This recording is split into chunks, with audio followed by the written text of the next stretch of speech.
So, the Call of Duty Modern Warfare beta just ended, and it was pretty fun. So, this video is pretty much going to be my first impressions of the multiplayer, because let's be honest, even though they call it a beta, it's not really a beta. This is more like a demo for the game.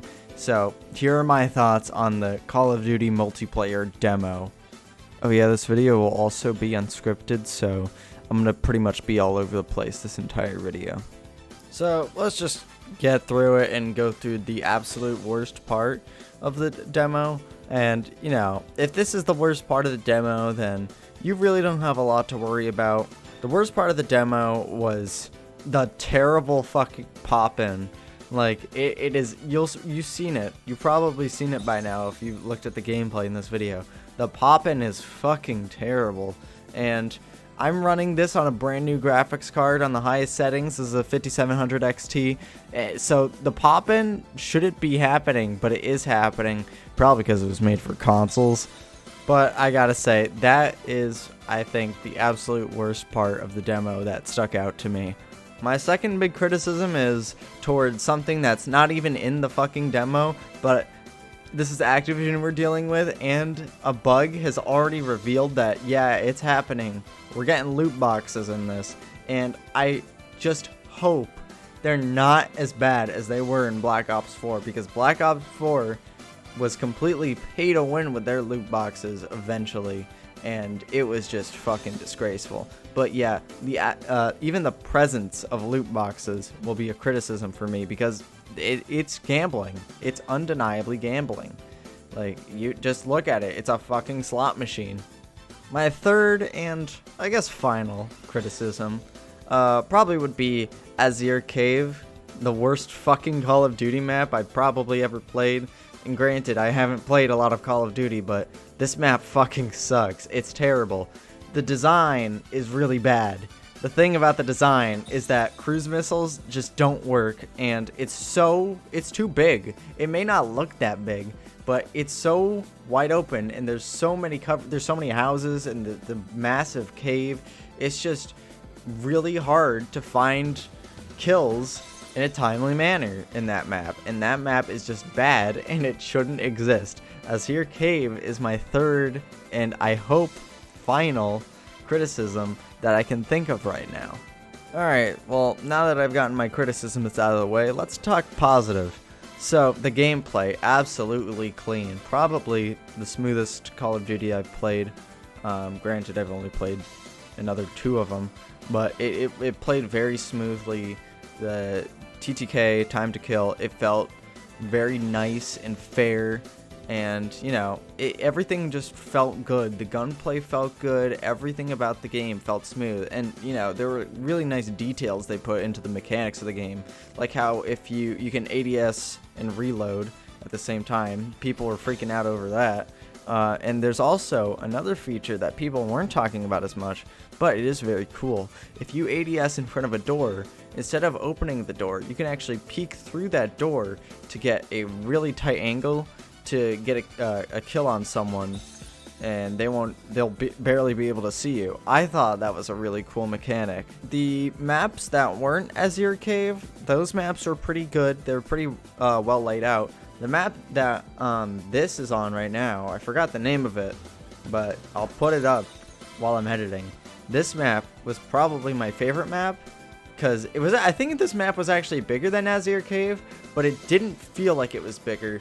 Because, I don't know, it just felt like everyone was in the right place at the right time, you know, for a fluid experience, you know. Because, Azir Cave, it'll take a while for you to actually find people, because they're going to be on the other side of the map. This map, it feels like everyone is scattered about evenly, and it's just a perfect mix of close quarters and, far range combat, and this map is probably my favorite out of the beta. I'm sorry, demo. Progression felt nice. We'll see how that is once the microtransactions roll in, but otherwise the progression felt nice. It didn't feel like it was too grindy. I was leveling up frequently, at least once a match, I guess. I was leveling up weapons. I was always leveling up something. I was either leveling up more weapon mods, or I was completely unlocking new weapons, or something of that sort. The progression felt nice.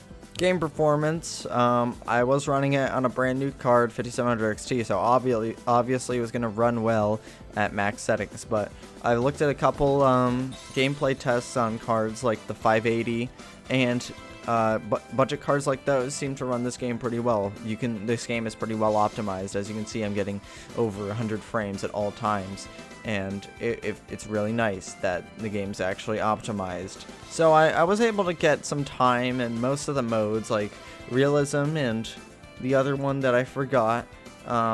Those modes were pretty good. I liked them. I liked realism especially. That felt like a competitor to Battlefield's hardcore mode, which was nice, and it's also good for recording gameplay because there's no HUD. But I couldn't really get that much good gameplay on realism because I just fucking suck at realism for some reason. I don't know why, I just suck at it.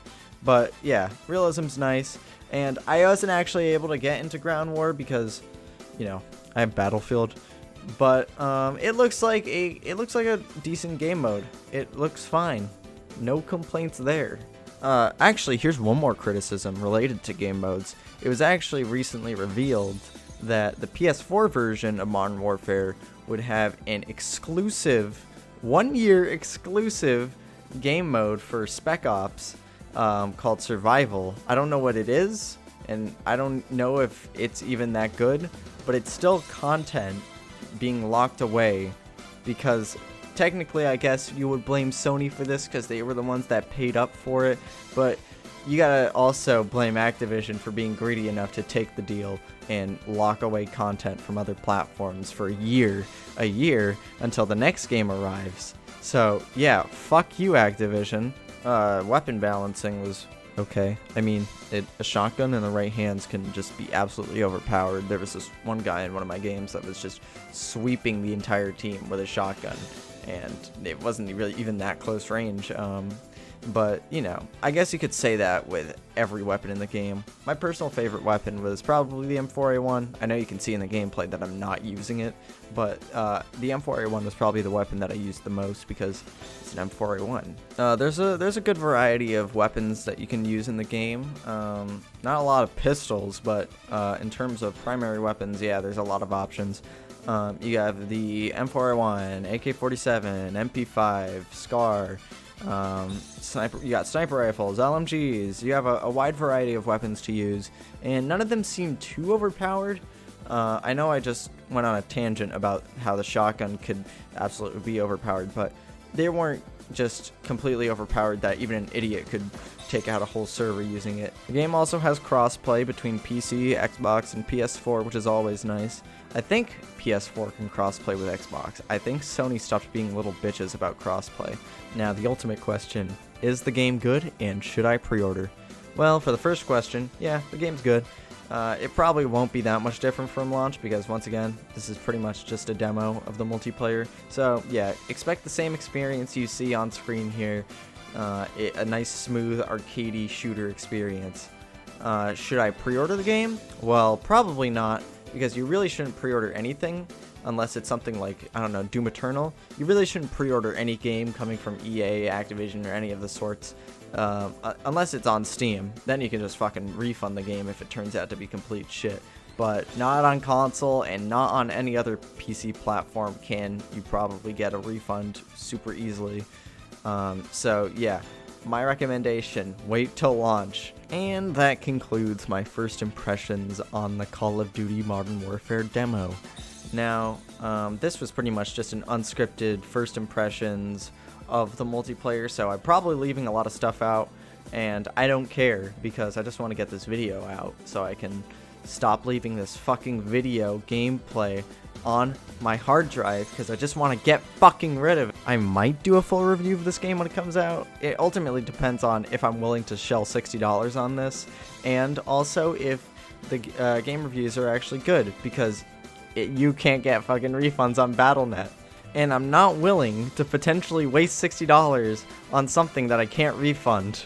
But the game will probably be fine. I mean, it's a Call of Duty game. People are putting up with it for fucking years. They put up with Ghosts and Infinite Warfare. These fans have been battered and abused, so they'll just like anything. In summary, the demo was pretty good, and fuck Bobby Kotick.